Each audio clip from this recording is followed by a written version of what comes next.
Hi, welcome to Luna Listens to Books channel. If you like my channel, please like and subscribe. Now the story begins. Having been married for 3 years, I had never met my husband's family.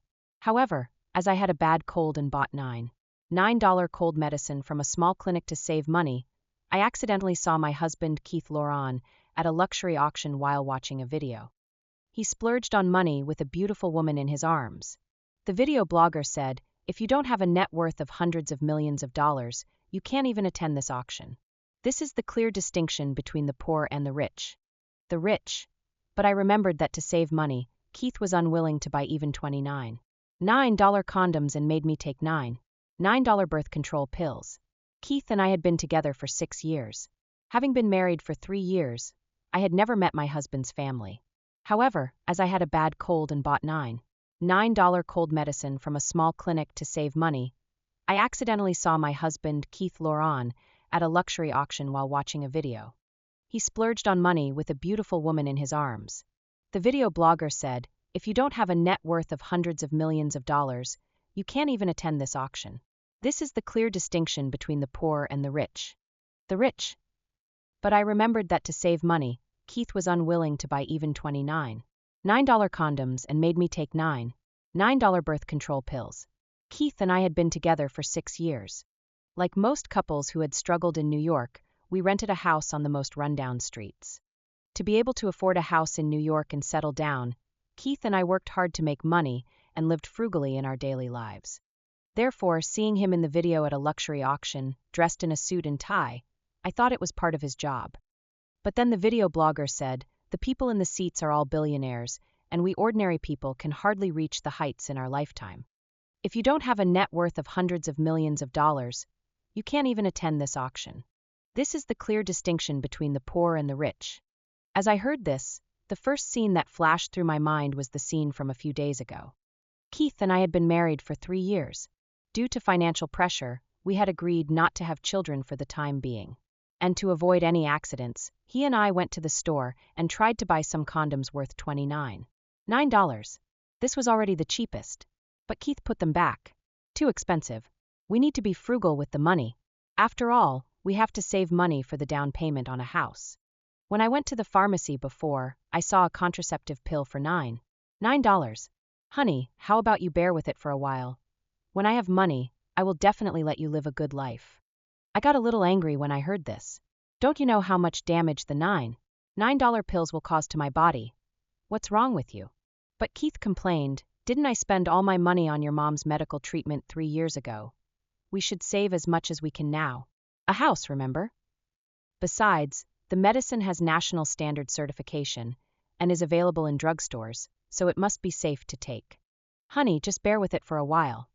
I felt terrible, but I thought back to 3 years ago when my mother was seriously ill and needed $300,000 for surgery.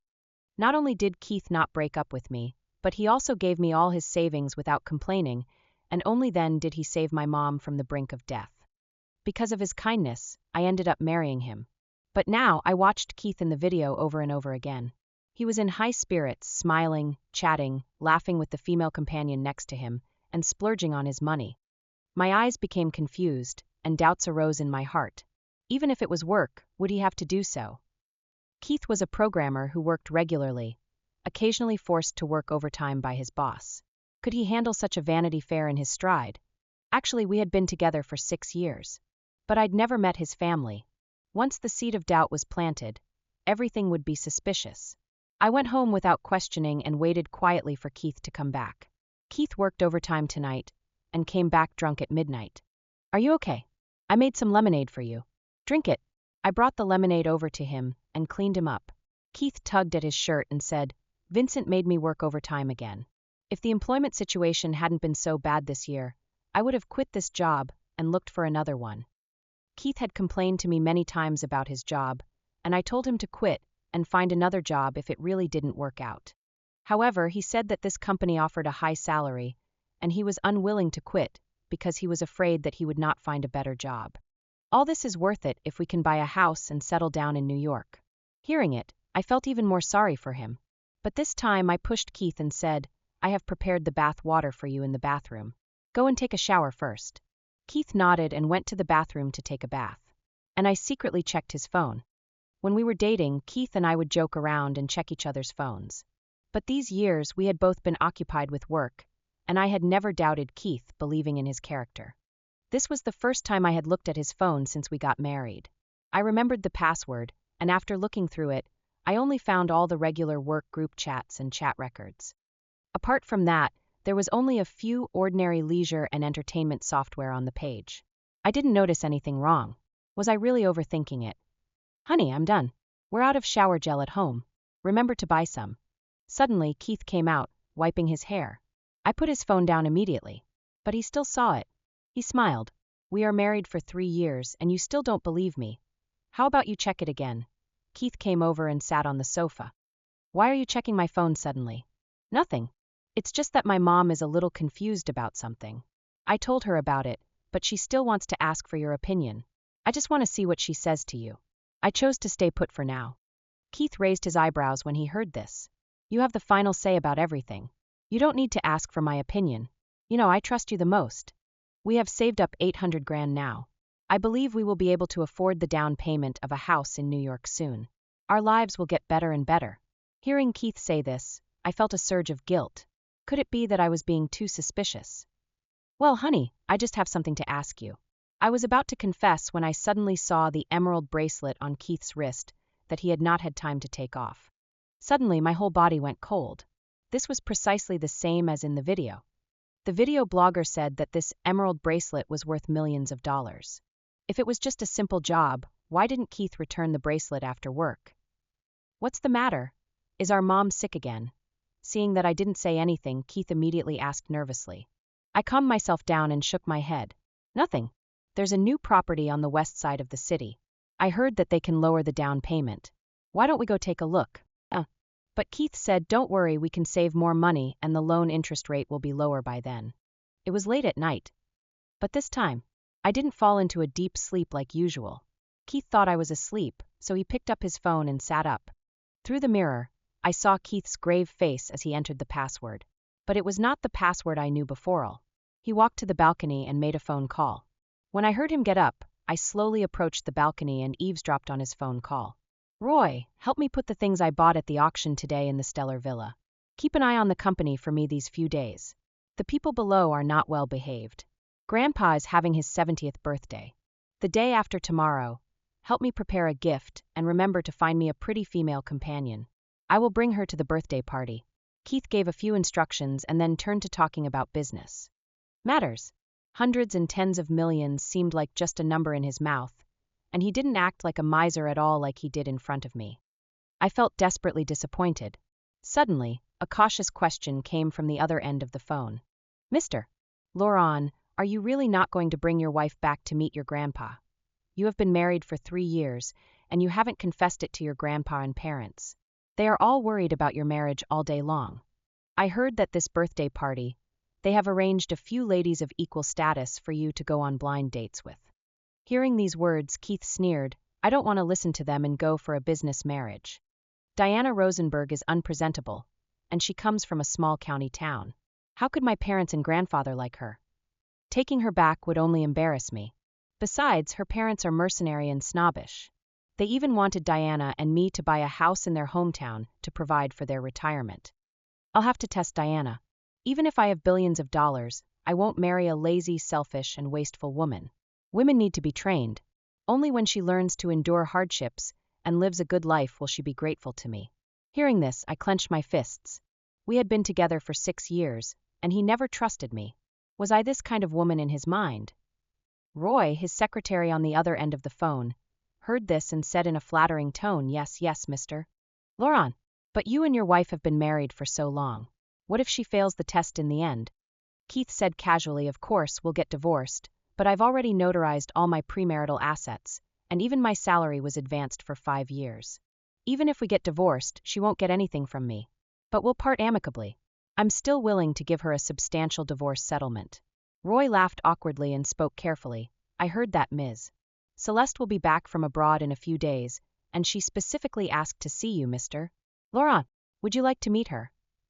Mr. Laurent, you and Ms. Celeste had dated for so many years. Even your wife is somewhat similar to her. You haven't forgotten her for so long, have you? Keith remained silent for a while. Diana is just a substitute. How can she be compared to her, if it weren't for what happened that year? Forget it. I won't meet her. The two quickly hung up the phone. I also went back to bed, tears streaming. Just a moment before, I was full of joy and thought that Keith and I were working towards a bright future together. I believed we trusted each other and had been in love for many years. We were a loving couple. But his phone call shattered all my good hopes. The lie, the deception, the test, and the substitute. Combined, it was so absurd. I deemed he was in love with me, but in fact he already had someone else in his heart. I was just a ridiculous substitute. Who was Ms. Celeste? Keith actually treated me as her substitute. The night was dark and quiet. I felt so heartbroken that I didn't even have the energy to question Keith on the spot. Keith didn't notice anything was wrong with me and fell asleep as soon as he came back. I secretly took his phone and hid in the bathroom. I had to figure out everything. Recalling the other password just now, I unlocked the phone. But I saw a different scene. In Keith's other phone account there were countless small group chats of rich people, and in the large group chat of the company, Keith had become a boss. Suddenly, a girl named Lilith Celeste sent Keith a message. I'm going back the day after tomorrow. Are you really not willing to pick me up? We had been together for so many years, but because of that accident, we didn't get married. Do you hate me so much? Was she Keith's first love? I looked through their chat history, and I witnessed the gifts worth hundreds of millions Keith had given her without hesitation. The transfer records of countless meaningful numbers were even more irritating. The most recent transfer record was 5 days ago when Keith and I were shopping. He complained that the $29 condoms I bought were too expensive, so he asked me to buy the $9 birth control pills.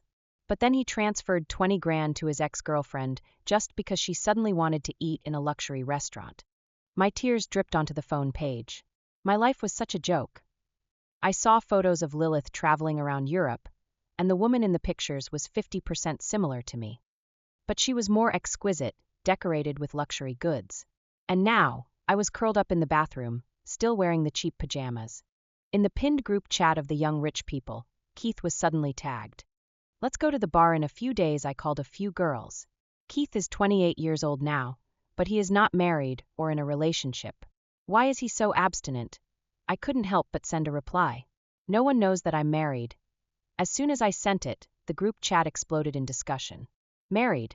What? Today is not April Fool's Day. Keith, are you kidding me? Come on. Ever since you broke up with Lilith, we haven't seen you have a girlfriend. You get married? Keith, are you going crazy because of your family's pressure to get married?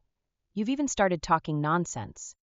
Watching the group of people teasing Keith in the group, I tried to type, but my hands were shaking. It indicated that Keith didn't even give me the identity of his girlfriend in front of outsiders. Not only his parents, but even so many of his friends didn't know my existence. How ridiculous. My 6 years of love had become a complete joke. I burst into tears and felt highly heartbroken. I deleted the chat history in the group chat and turned off his phone. Looking at Keith sleeping soundly in bed, I found him so strange for the first time. I couldn't bear it any longer, so I put on my coat and left the house. Looking at the endless darkness in the sky, I blocked Keith's number. For the first time, I began to doubt my life. All the love and affection of the past turned into concrete pain and hatred. And I hurriedly found a hotel to stay in. In the past, I would save as much as possible, but today, I spent $1 grand to stay in a 3-star hotel. Lying on the soft, big bed, I couldn't fall asleep. How dare Keith play with my feelings like that? Then I should give him a surprise. At the dinner the day after tomorrow, Keith attended his grandfather's birthday party with a beautiful female companion. I had a smile on my face and looked coldly at the figures not far away. Hey, you look like one of my friends. Suddenly, a wealthy young guy grabbed my hand. Lilith. I shook my head. Sir, my name is Diana Rosenberg. The man looked at me carefully and realized that he had got the wrong person. But he called Keith over and teased me. Keith, look. Does she look like Lilith? Keith turned around and stood there in shock. The man pushed him and said, What's wrong? Are you stunned? But if you look closely, there are still some differences. At least Lilith would not dress like that. Sir, you also look like someone I know. I smiled and looked at Keith with cold eyes. That young rich man seemed interested. You mean Keith? That's really fate. Who does he look like? My husband. When I said this, Keith's face changed slightly. He gave me a warning look and said, "If you have anything to say, please talk in private.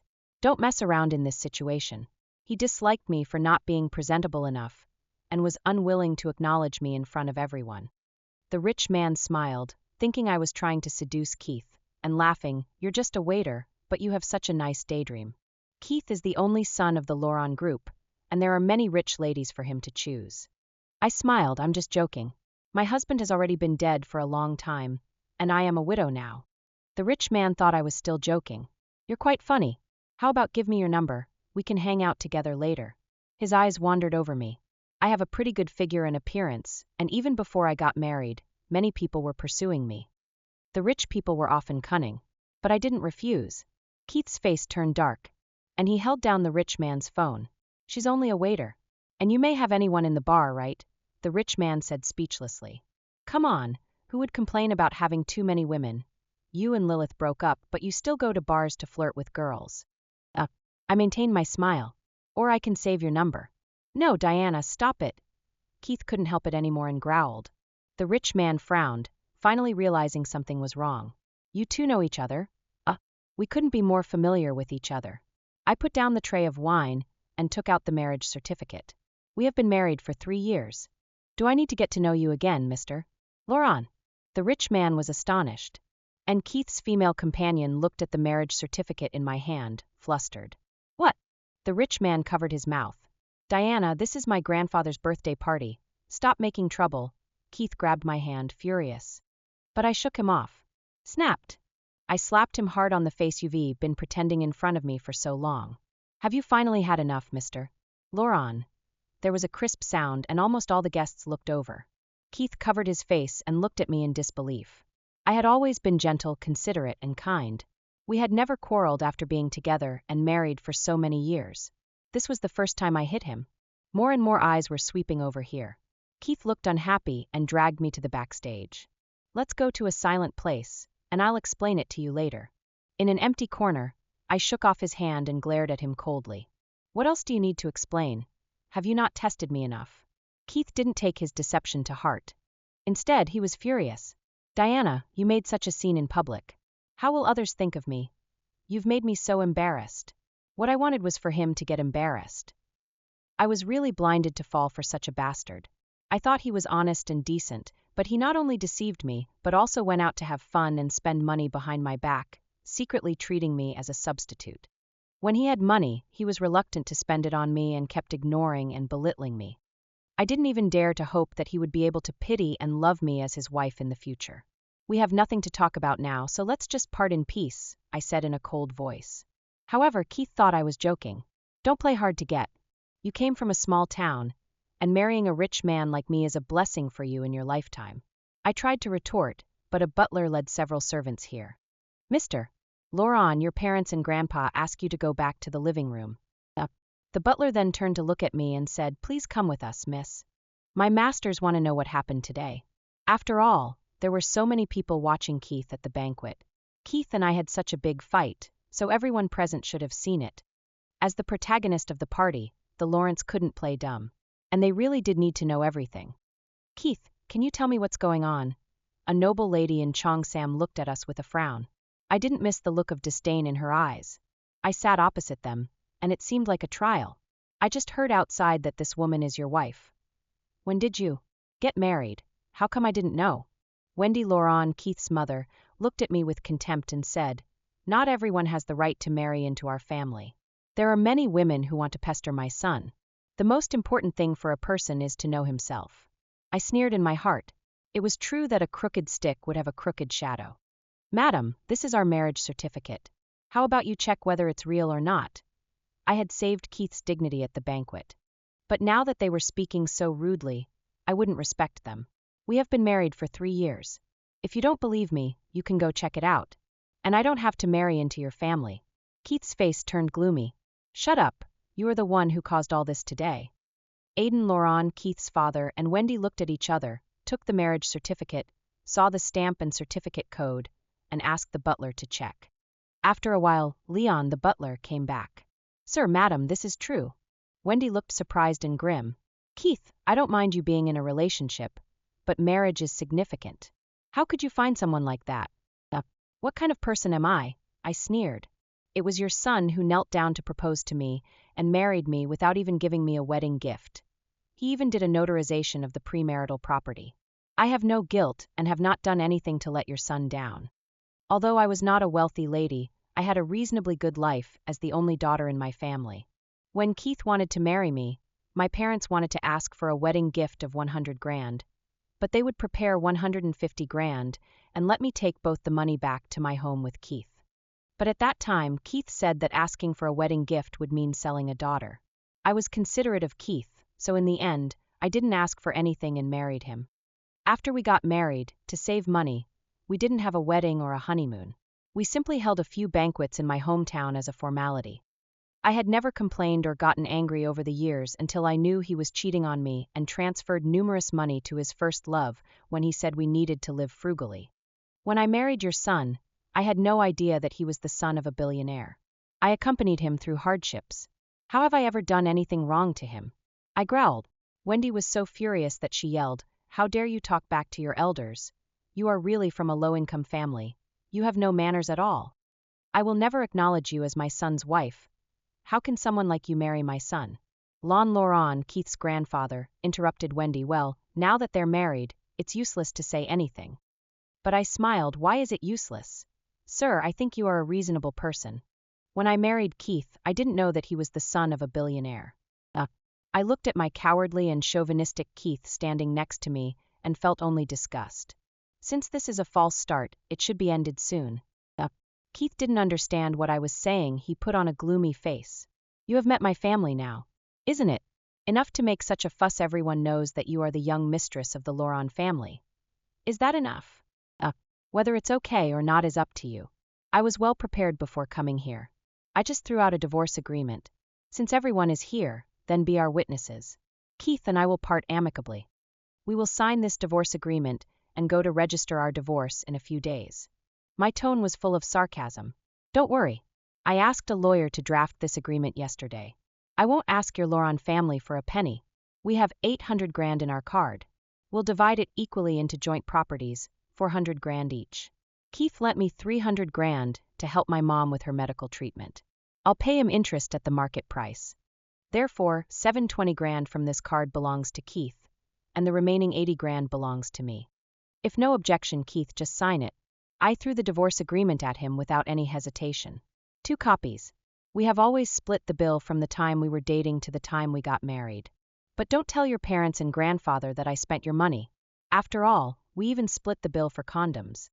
After hearing my last sentence, almost everyone looked at Keith in astonishment. Even the servants couldn't help but frown. Aiden and Wendy didn't seem to have expected this and looked at Keith and me in disbelief. Keith's face turned pale. "Diana, what the hell are you doing? At worst, I can admit your identity as my wife in public, okay? Stop messing around." I stood up, not smiling. "If you don't want a divorce, then we'll meet in court. Who will be embarrassed, you or me? Think it over carefully." I turned to leave, but Keith grabbed my arm. Snapped, I slapped him again. Aiden and Wendy covered their mouths. "Keith, are you okay?" Wendy came up distressedly and glared at me. "You are such a shrew." "Yes, I am a shrew, so tell your son to divorce me quickly." I crossed my arms. "And I don't like a bastard like your son. He even treated me as a substitute." My 6 years had been totally a waste. I turned and left, and this time no one stopped me. But Keith still didn't give up and kept calling me and sending messages to me. "Diana, think about it clearly. If you leave me, you will never find someone better than me. You better come back to me immediately and apologize. Otherwise, I will really divorce you." Feeling Keith's full of chauvinism and superiority on the other end of the phone, I smiled. "Then get a divorce. See you at the courthouse the day after tomorrow. Don't be a coward." The thought of him and I still being on the marriage certificate made me sick. Without Keith, my career would have been going well. When I first wanted to fight for projects and start a business, he kept compelling me that I was not capable enough and that my efforts would be in vain. He stopped me from making progress and made me remember to do his laundry and cook for him every day.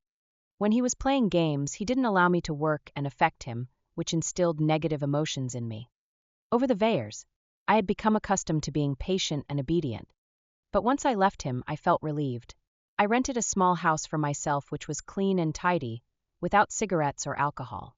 While I was in the process of divorcing Keith, I switched my job to a better company and even received a project bonus of 100 grand.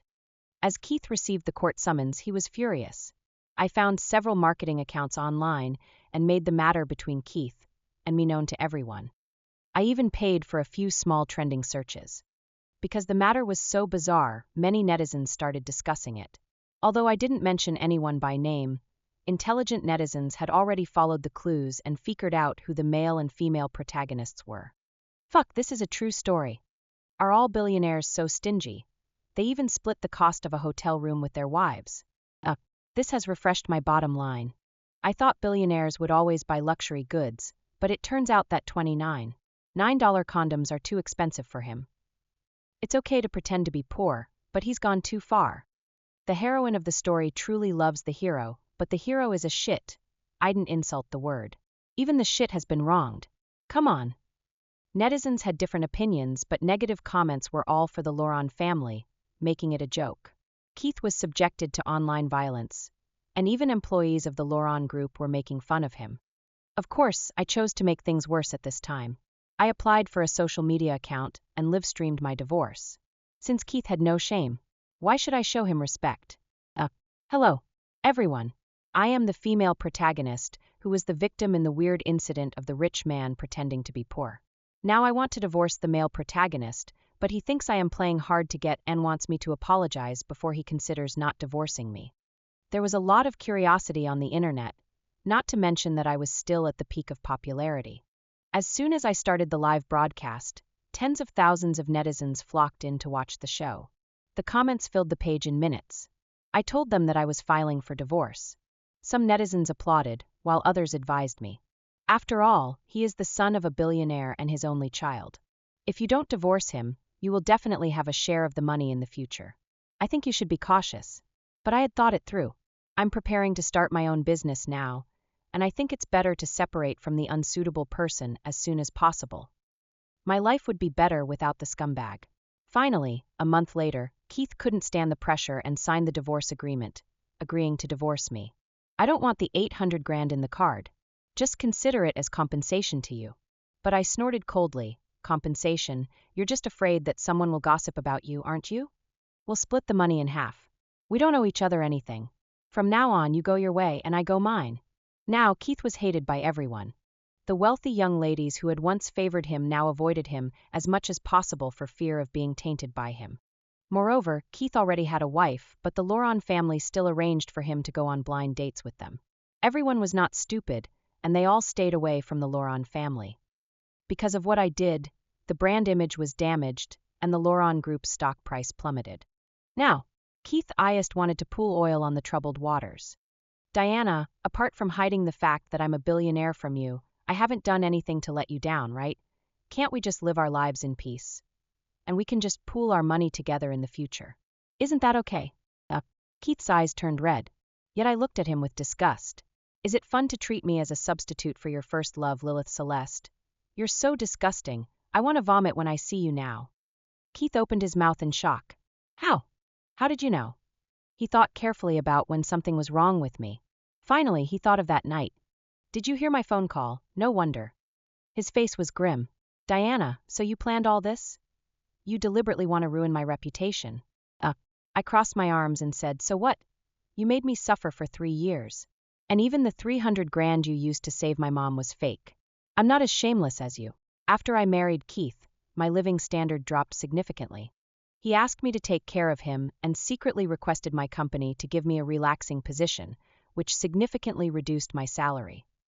I wanted to change jobs, but he said the employment situation was complicated and stopped me from leaving. I wanted to start a business, but he compelled me that I'd never make it. He once gave me 300 grand for my mom's medical treatment, which was actually the year-end project bonus given to me by the company. An acquaintance in the company told me about this matter before I left the company. The company I worked for was a subsidiary of the Loran Group, and Keith embezzled the money to control me better and make me feel grateful to him. He did succeed. Over the years, I had tolerated his lousy temper and habits again and again. If I hadn't discovered the truth by accident, maybe by now I had already been tamed by him. Keith and I just got divorced. Then a delicate woman came up, took Keith's arm, and looked at me provocatively. I took a look at her. This girl who looked 50% similar to me must be Keith's ex-girlfriend. Lilith. Lilith, she's still here. Don't do this, Keith said gently, with uncontrollable doting in his eyes. I took one look at my scumbag ex-husband and realized that he was always a pervert. I turned around and left in my car. He was secretly hooking up with his ex-girlfriend, yet he was still trying to keep me. Was he treating himself as a king? I was initially a top student in software engineering at Harvard University, and soon, I teamed up with like-minded people to start a business. Keith held a grudge against me and tried to trip me up over and over again. My cooperation mainly involved overseas projects. The Loron Group, where Keith worked, was engaged in domestic projects and did not have much impact on me. But it still caused me a lot of trouble. Fortunately, my partners heard about my situation and did not blame me. I felt guilty and hated Keith even more. By chance, I saw a photo of Keith's ex-girlfriend in a foreign tabloid. This woman is a famous financial fraudster named Katerina. I heard that she cheated a lot of rich people in France and then ran away with the money to other countries. The foreign client said so with a smile. My eyes sparkled. Keith's ex-girlfriend was exactly studying in France. Could there be a connection between the two? I looked at the woman in the newspapers with blonde hair and red lips, which was very different from Lilith's innocent look. A month later, I received a wedding invitation from Keith. After I left you, there were still many beautiful girls who wanted to marry me, but you are still working hard. I told you long ago that if you had apologized to me, I would not have divorced you, and the position of the Loron family's young mistress would still be yours. Yet you insisted on divorcing me. Then you shall bear the consequences. Do you regret it now? Keith on the other end of the phone was smug B. But my eyes were gloomy, recalling the financial fraudster in the newspapers and then looking at the bride, who was Lilith unsurprisingly. I blessed Keith with a fake smile. Congratulations on finding a new wife. I hope you won't regret it, and I wish you two will be together forever. This was what Keith deserved for his own fault. Keith sneered, you must be regretful, right? How about you beg me? Although I can't give you the status of the Loron family's young mistress now, I can keep a secretary position for you, given that you have accompanied me through so many hard times before. I will visit you at your villa several times a month. Of course, you have to please me well, and be a good lover. I clenched my fingers when I heard that. It's been so long since we last met. You're getting even more disgusting. As netizens said, you're even worse than a beast. Keith was angry. I continued, I'm not so low as to become a lover. On the contrary, I advise you to clear your eyes and never regret it. Don't be a scumbag again. After saying this, I hung up the phone. Keith kept bugging me because he wanted me to regret it. He was angry at me for not trying to keep him, but instead asking for a divorce. And his male chauvinism flared up. But I didn't bother to pay attention to him. This time, I even blocked his phone number and devoted myself to my career. Soon, the internet product, which I designed and launched with several partners, was favored by a famous company in Silicon Valley. They saw the potential of our product and directly invested $10 million in our project. Our project was gradually launched not only overseas but also domestically, and it was widely welcomed once it was launched. It had replaced the traditional shopping method and built a simpler and more convenient platform, and countless people had downloaded our online software. Our product became popular, which made our company rise with skyrocketing value, and each of us earned a lot. In the meantime, the Loron Group was on the decline. Keith miscalculated and was deceived by Lilith, jumping into a Ponzi scheme, which led to the break of the capital chain of the Loron Group. Lilith ran away with the money to other countries, but was caught by the police at the airport. However, the money had already been transferred abroad and could never come back. Lilith was sentenced to 20 years in prison, and the Loron Group had to declare bankruptcy. Keith became a deadbeat, and no one was willing to hire him for a job. Under the pressure of life, he had to put aside his pride and set up a stall. The next time I saw him, he was watching me get into a BMW on the street and stopping my car, begging for my forgiveness. Diana, I know I was wrong. I was a bastard. Please forgive me and remarry me. I can't live without you. As he said this, he slapped himself, seeking sympathy and forgiveness. But my driver laughed. Many young male models are expecting Ms.